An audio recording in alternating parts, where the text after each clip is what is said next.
Is this the quarterback coach right there? Yes. Arians, is that his name? Bruce Arians. Where's he from? Had been at Temple, had been at Alabama. He was the head coach of Temple. This past year he was? He was Alabama last year. Yeah, he went to... Yeah, one of them always had the dual job, the coordinator, always the quarterback coach? Quarterback coach we've had, yes. Has he coached quarterbacks his career? Is that his thing? Yeah, been a coordinator and a head coach, yeah. Has he ever just coached quarterbacks, though? I'm not sure.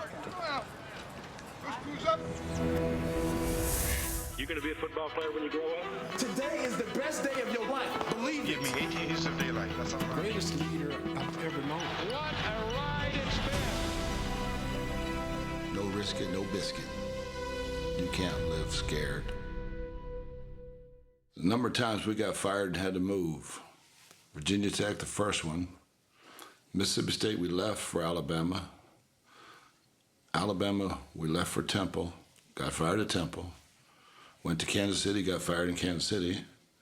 Went to Mississippi State and left. Went to New Orleans and got fired. Went to Alabama, got fired. Went to Indianapolis, left to be the coordinator for the Browns, got fired. Went to the Steelers, receiver coach, became the coordinator, got fired. Indianapolis, always a good spot. Get the Cardinal job. Let's go, first 5 minutes now, let's go. Second tempo. Everybody on the same page now, let's go. Rock and roll, let's go. Bruce Arians has turned the championship-starved Arizona Cardinals into Super Bowl contenders. Ball right side, end zone, touchdown! Yeah! Larry Fitzgerald! That's what I'm talking about. Hey, let's finish! Finish! Let's go! Andre Ellington seals the deal in Seattle! He was named the NFL's Coach of the Year twice in 3 years. But it was two.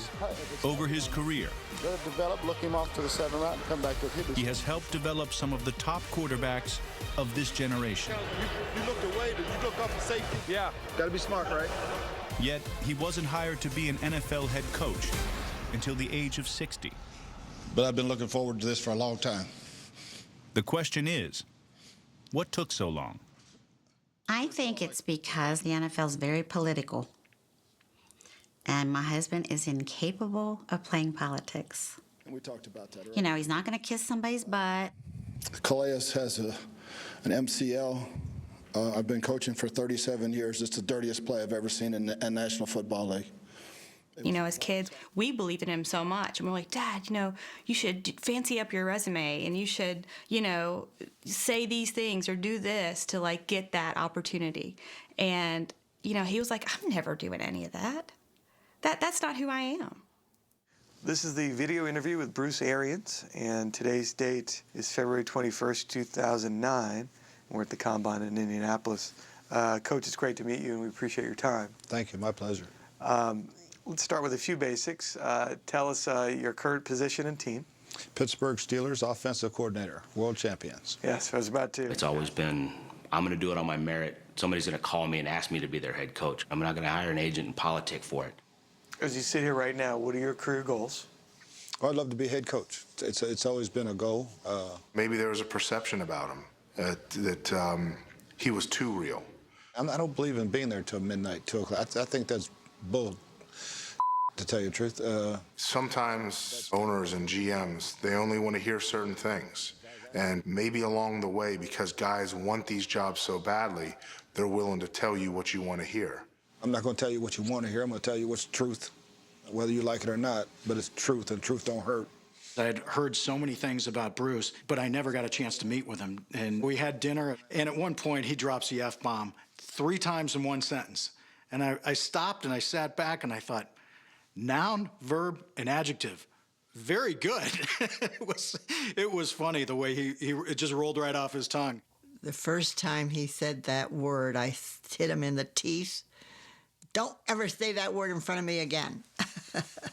I hate that word. You know what word I'm talking about. And he never did.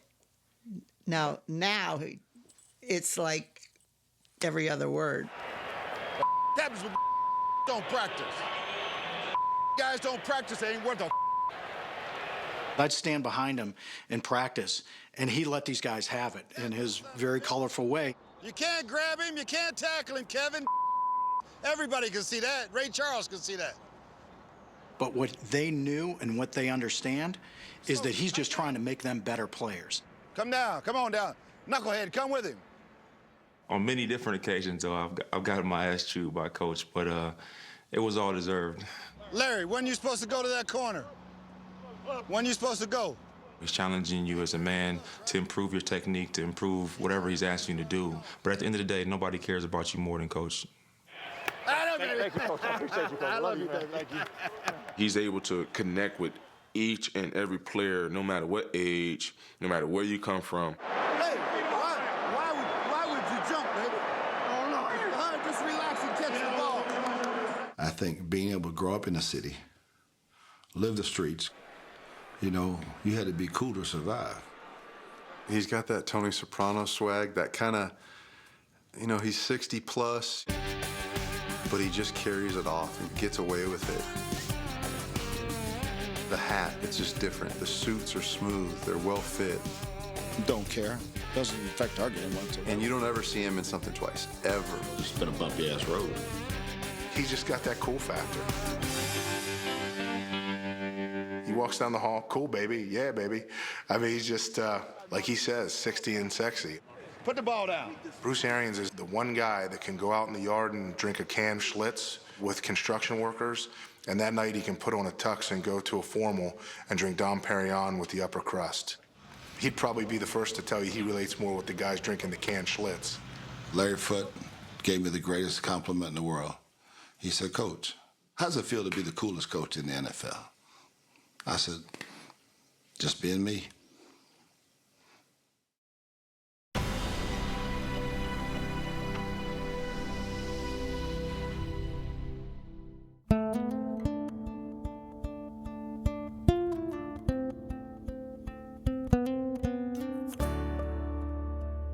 As far as goals go, we have one.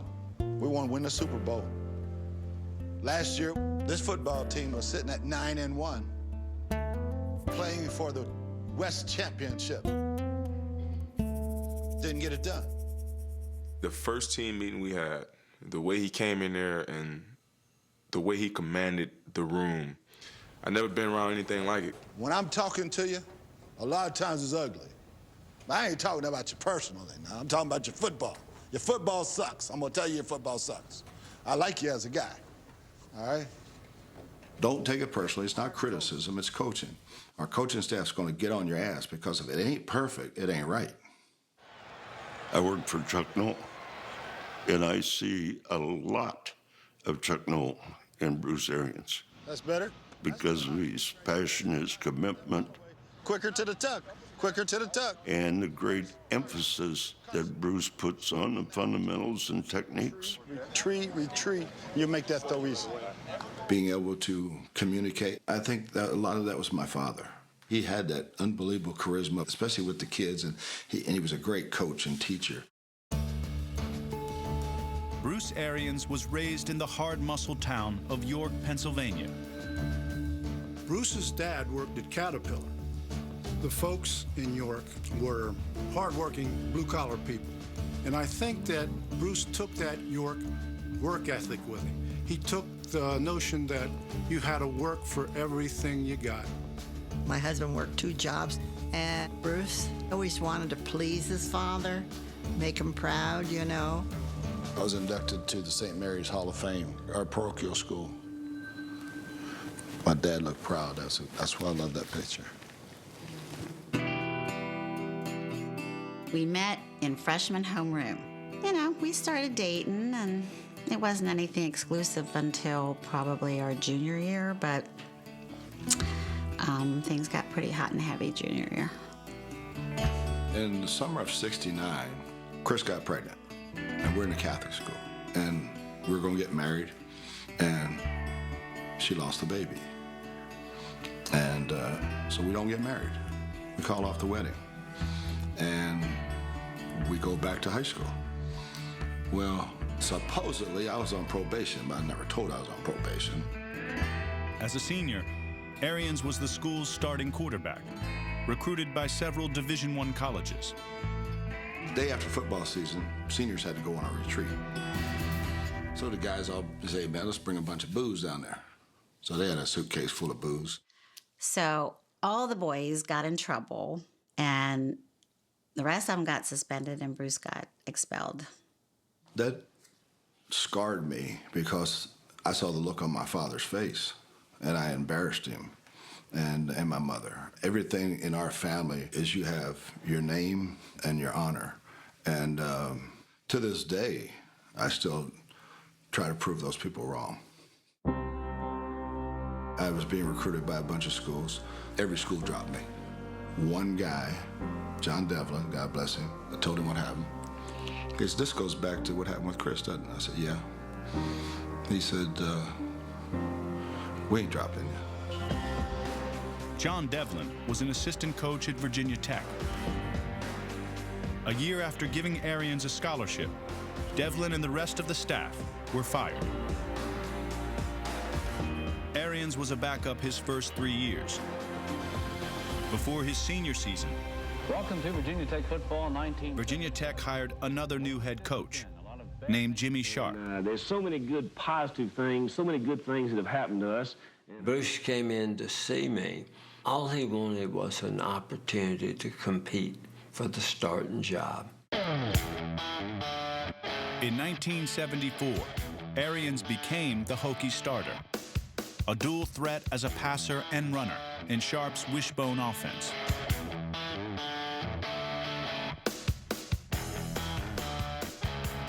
Arians set a single-season school record for rushing touchdowns by a quarterback with 11. It's a mark no Virginia Tech quarterback has ever broken, not even Michael Vick. Oh, Mike didn't touch my records. Not even close. A year after his record-setting season, Arians joined Sharp's staff as a graduate assistant. 3 years later, he followed Sharp to Mississippi State. For me, Jimmy Sharp was as good a football coach as there's ever been. Jimmy has an unbelievable way of making guys believe they could do anything. John Devlin and Jimmy Sharp were the two coaches who really gave me an opportunity. One to go to college, the other become a coach. I'm the true believer in second chances. Where are you from originally? York, Pennsylvania. Yeah. Oh, my wife is from York. Is that right? Yeah. Yes, sir. What high school? York? William Penn. Oh, yeah, I graduated from I actually played at York Catholic, got kicked out, and graduated from William Penn. Okay. In the 2013 NFL Draft, the former quarterback who was expelled from high school took a chance on a troubled defensive back who was kicked off the LSU football team. I remember the first time I sat down with B.A. after he drafted me, and he told me that same story about him getting kicked out of high school. Now, me as a player who just gotten a second chance, I'm able to come into work every day more comfortable, more relaxed. Because my coach showed me his scars. He showed me what he'd been through in life. And he didn't try to hide it from me. Touchdown, Arizona. And I think that's why we relate to each other. Not to mention we both have crazy swag. Coming up. I remember Bruce saying, well, how come you didn't throw it? Can't take a picture of it, gotta throw it. And it was kind of an aha moment.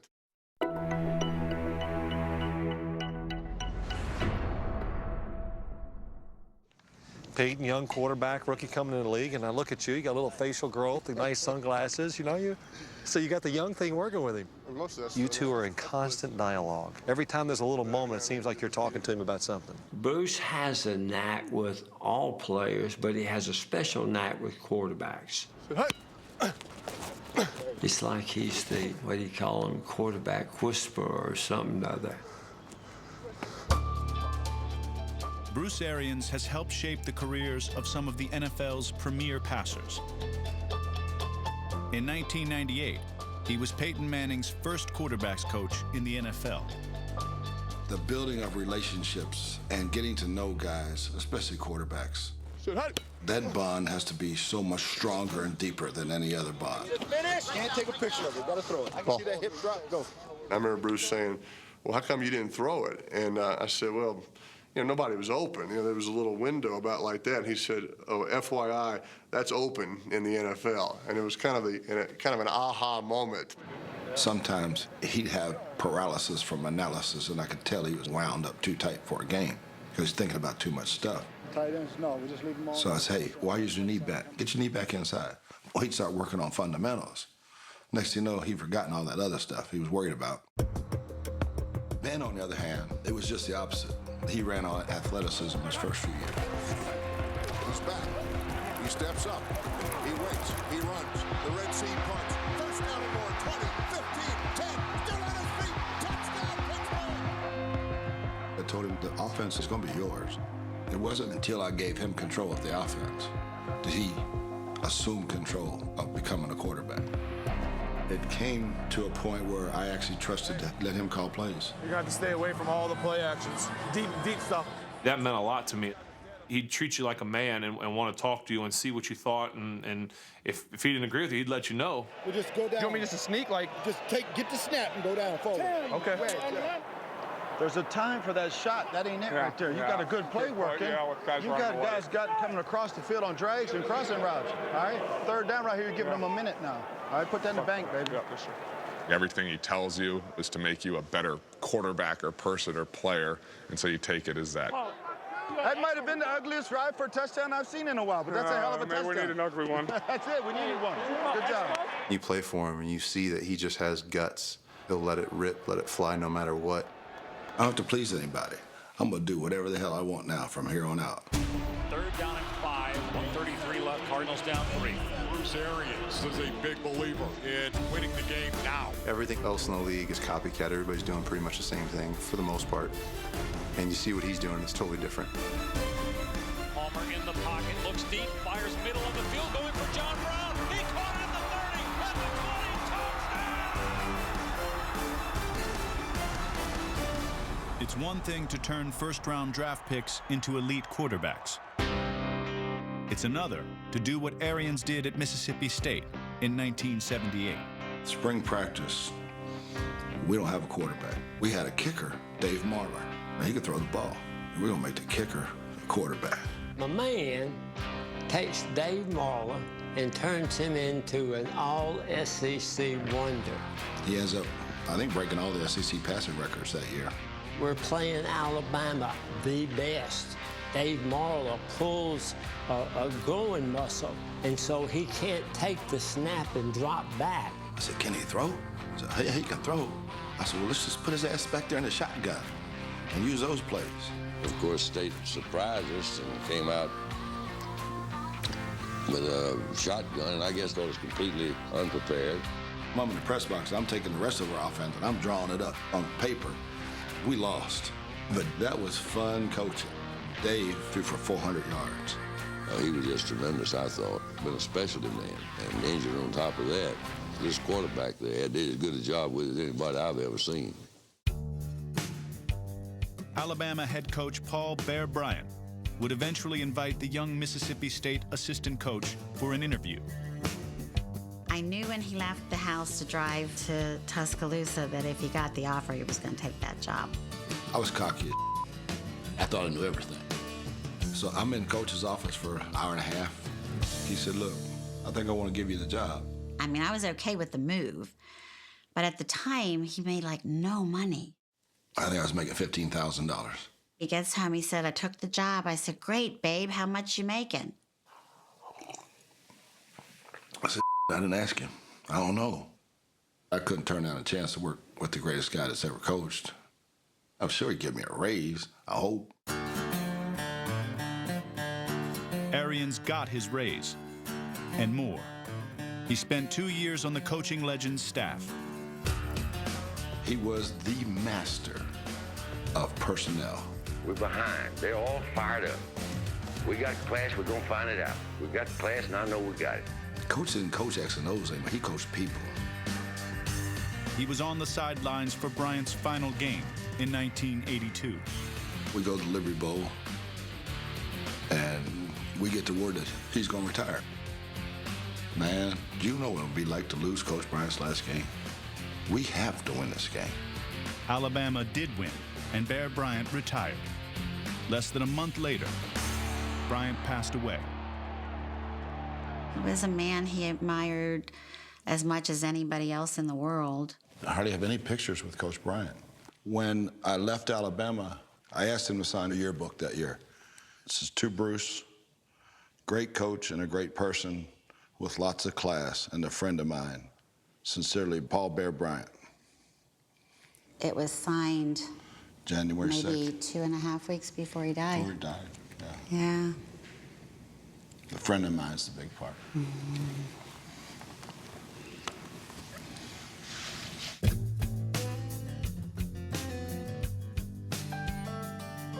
I know that he loves Bear Bryant, wants him as a very visible reminder of how to do it, of how to be a great coach. He's been behind him in every office since he left Alabama. Coach, he's been up there over my shoulder for 30-some years, so. Sitting in his office and you see that Bear Bryant photo, I think he really was molded by him. He loved his values. He loved the way he commanded his team. His last words to me were, coach him hard and hug him later. And to this day, that's been who I've tried to be.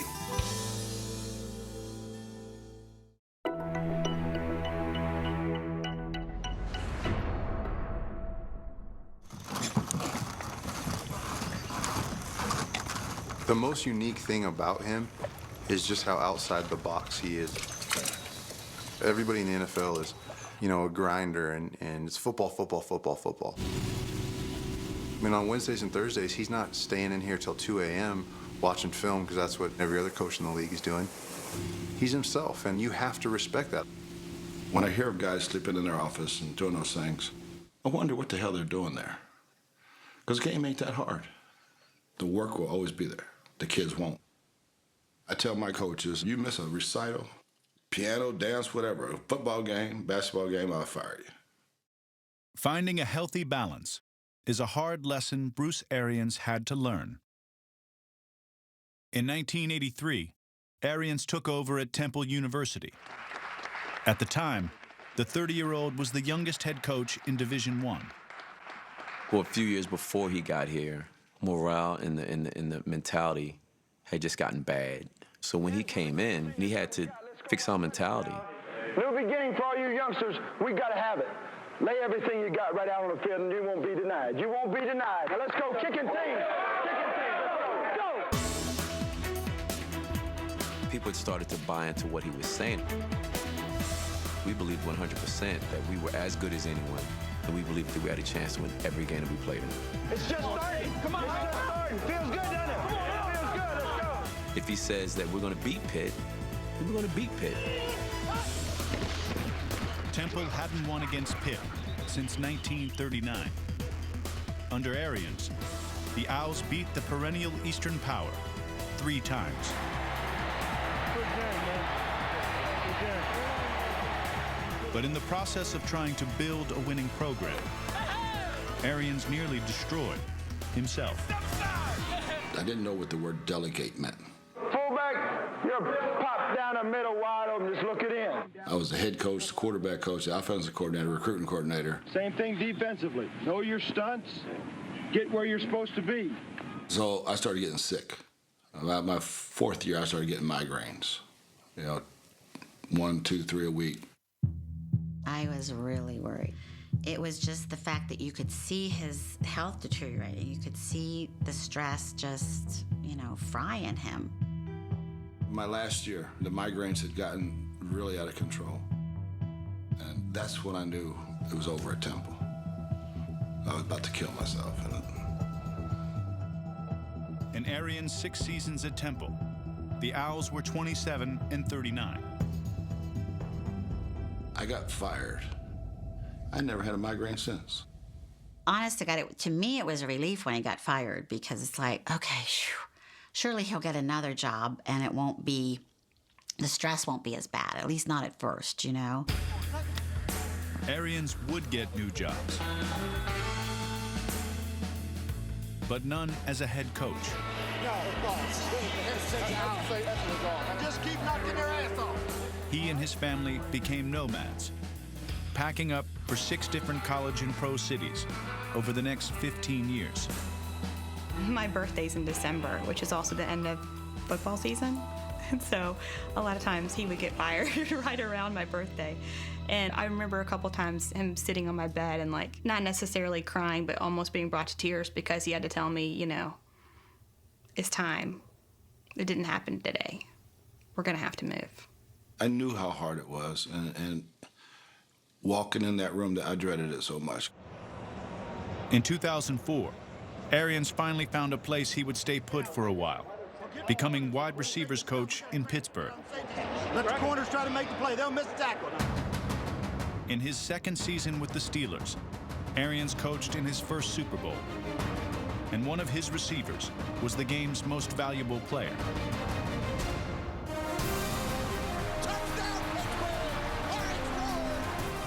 My dad had seen the good, the bad, and he was always there.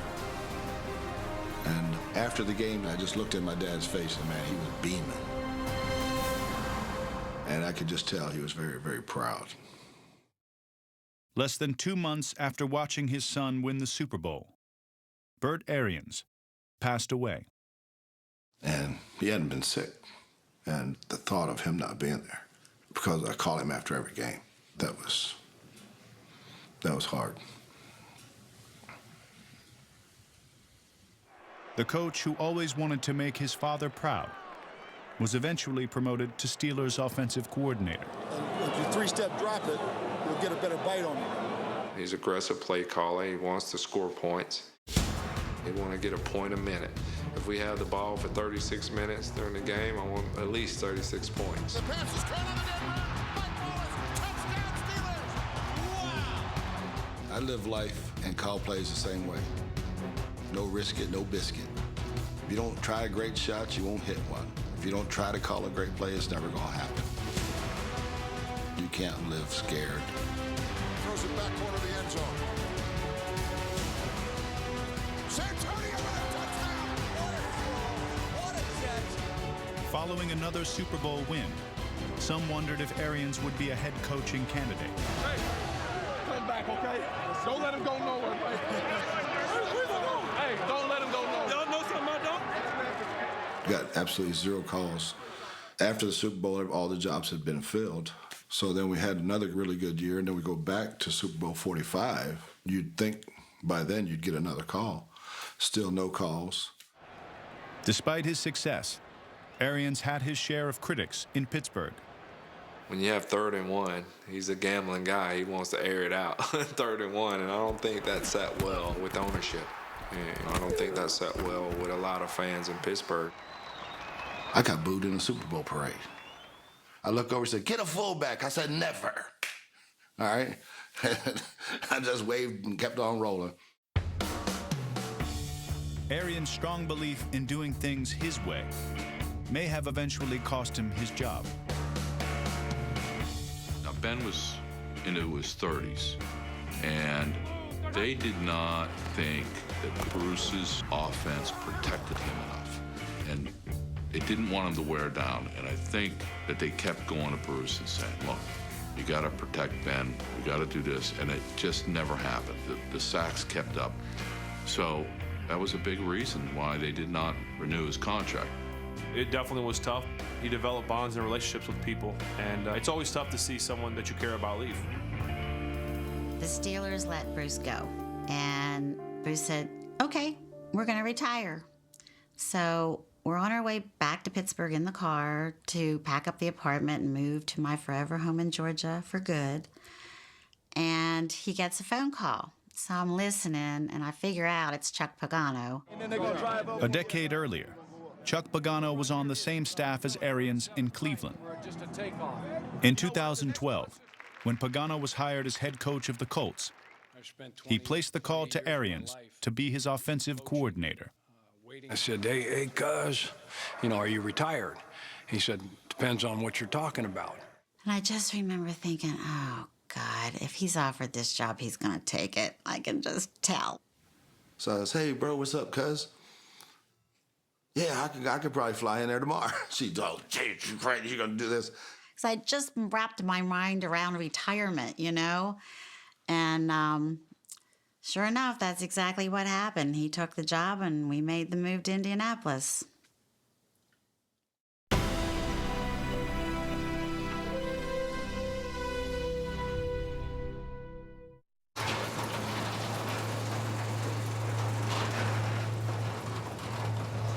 Instead of retiring, Bruce Arians was offensive coordinator to close friend Chuck Pagano and was again mentoring a rookie phenom at quarterback, Andrew Luck.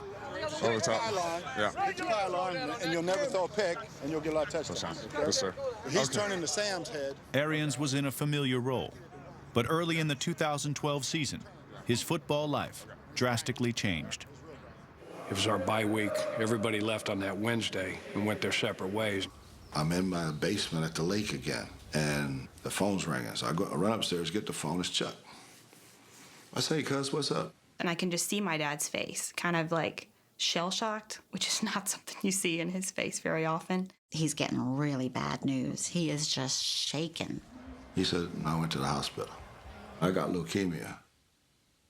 And I said, oh, I almost fell over the deck. I've seen my father cry twice in my life. Once was when his dad, Poppy, died. The second time was a very different situation, but he was calling me to let me know about Chuck. Colts head coach Chuck Pagano fighting leukemia. His treatment could take 4 to 6 months. Offensive coordinator Bruce Arians will take over head coaching duties. I've been to practice a million times. I've been in his office a million times. I'd never sat in his office with him, the head coach, with him running ideas by me. I'm nervous to go to his first press conference. What do I say? How do I handle this? I asked Mr. Irsay if we would leave the light on in his office permanently until he comes back. And we're going to do that. When somebody says they has cancer, you think the worst, just being a human. As soon as he said that, he made everybody believe Chuck's going to be back. He's going to cut that light off himself. Everything he does, BA, is genuine. And in that situation, that was the perfect thing, I think, for us to see as a light on in the office. Only 2 times in my life I ever feared losing. The Liberty Bowl and Chuck's first game when he had cancer. Mr. Irsay, he said, we're going to beat the Packers and take Chuck the game ball. I said, man, you just put that on me? And I had a panic attack. I started sweating. I said, oh my God, I'm having a heart attack. It was scary there for a moment, but we're going to get through it and everything's going to be okay. The Packers are eating the Colts alive. The end of the first half, it's been all Green Bay. It's the Packers 21, the Colts 3. I go in the locker room and say, I'm calm, I say, look guys, we had a hell of a week of practice. Why are we playing so bad? Somebody make a good play, snowball. Rodgers sets up and throws back, shoulder intercepted. Gerard Powers gets the pick. It seemed like it just turned the momentum around. I guess everybody was just looking for something just to get going. The great thing about playing for BA was that no matter what the odds were against you, or what the circumstances were around you or the team, you felt like you always had a chance. And he made, I think, all of us feel that way. We need a little bit more. We got to dig a little deeper, baby. All right, we're real close, but we just got to have a little more from each man. Andrew takes the snap. He's going to run up the middle. He scored!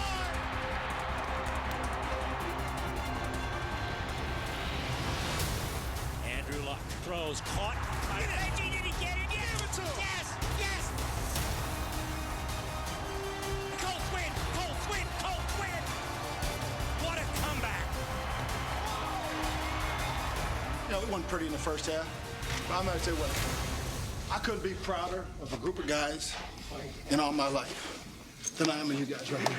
Everyone in here knows how much that this means, and this ball is going right down the street.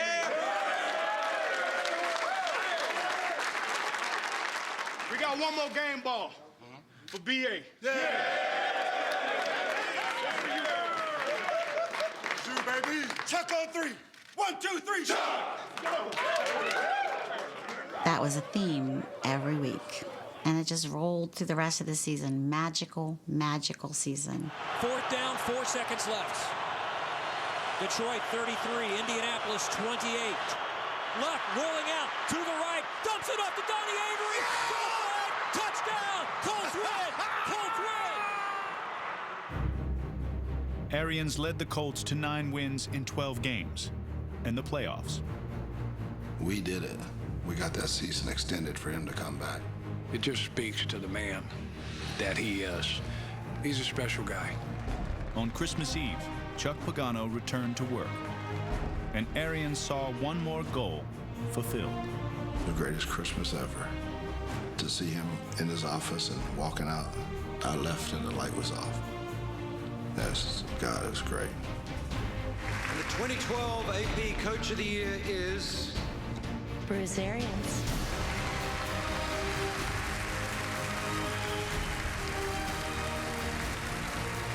Obviously, it was a very special year in Indianapolis. More than anything, it's Chuck.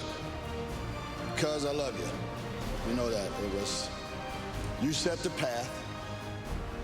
We just drove the bus. We kept the lights on the whole time.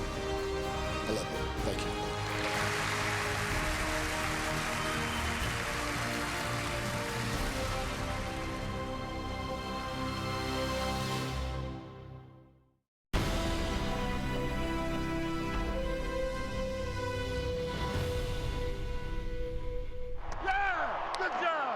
In 2012, Bruce Arians became the first interim coach ever to be named NFL Coach of the Year. As soon as that season was over, I got phone calls all of a sudden now. To be a head coach, there's 7 jobs open. Well, Chicago put the paperwork in first, so I took the Bears interview, and I thought I had the job. One of the reasons it probably didn't work out in Chicago is he wanted to do it his way. One of the reasons he didn't end up being a head coach for a long time was he wasn't going to change who he was, and he wanted his guys. He wanted to bring Todd Bowles as the defense coordinator. You take the inside, he'll take the outside. Chicago ran the Tampa 2 defense. They didn't want to change that. They didn't want to bring in a new guy. Todd Bowles had played for Arians at Temple. Nearly 30 years later, the only way Arians would accept a head coaching job was if Bowles was part of his hand-picked staff. It was just an honor that he even considered me. The man, how he changed my life and created the things that he created for me, I'll forever be in debt. A day after he wasn't hired in Chicago, Arians took an interview in Arizona. The coach who for years refused to play politics turned out to be the perfect candidate for the Cardinals. There were 3 things I was looking for. I was looking for somebody who was a strong leader. I was looking at somebody who had a track record of success at different teams with different quarterbacks. And I wanted somebody who was going to make sure that there was great accountability within our football program. Just seeing how real he was as a person, I think Michael and I made eye contact, and I think we both knew at that point that this was our guy. In 2013, the new head coach led the Cardinals to their first winning record in 4 years. The following season proved more challenging. Carson Palmer is hurt. We had 26 players on IR. Most coaches would curl up in a ball and tell you we're not good enough. Yet he took the other route, and he said, I'll never let those guys in the locker room know that I don't believe in them. This band of brothers can't be broke. It was good for us to have a guidance of what it was like to be the next man up. I know Coach dealt with it when Chuck Pagano went out, and he stepped in, did a really good job. That was kind of our mindset. Drew Stanton has to step up in the We had no other choice but to believe in the next man up. He caught it! Touchdown! We always talk about the next man up. It ain't bull. It's real. Drew Stanton. Arians found new ways to inspire his team. I know where to hunt, baby. I know where to hunt. After a 2-game losing streak, he brought his old college coach, Jimmy Sharp, in for a visit. Jimmy said, I got this song.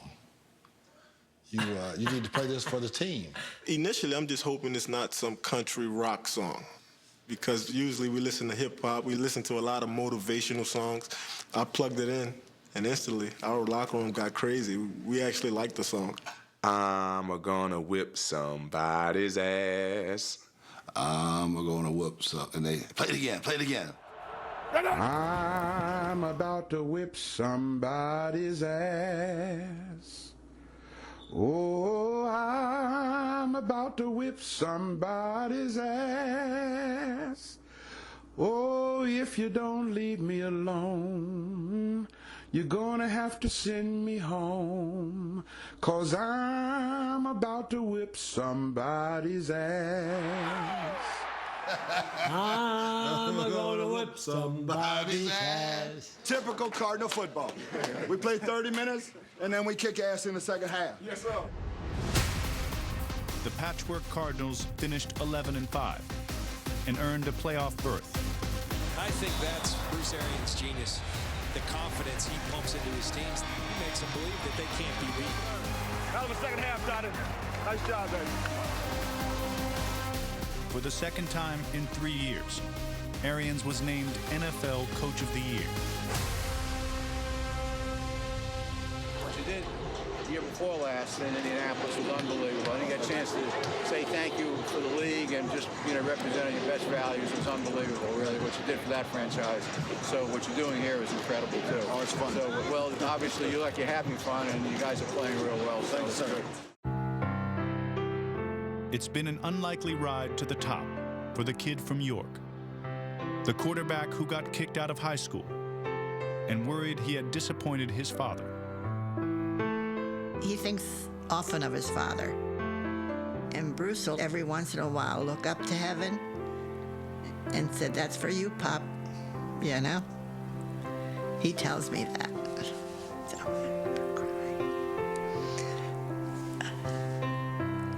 Bruce is, he's a good kid. He made his father proud.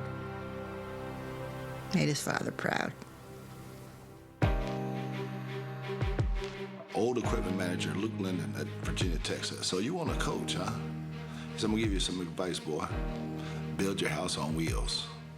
How true that son bitch was. I look back, 8 great years in Pittsburgh, 4 great years in Indianapolis, 3 great years in Kansas City, 6 great years at Temple. Whether they ended in going to a better job or getting fired, the relationships that you build, that's more important than accolades that you get. Proud of you. Love to see you work, bro. Proud of you. I told you it's out in the country. Yes, indeed. Keep doing what you're doing and having fun. You don't know it, but you learned a lot of it from him. I can see that. I can see that. You get fired for winning, you get fired for losing, you get fired for people not liking you. Coaching's a rough job, but I wouldn't change a thing.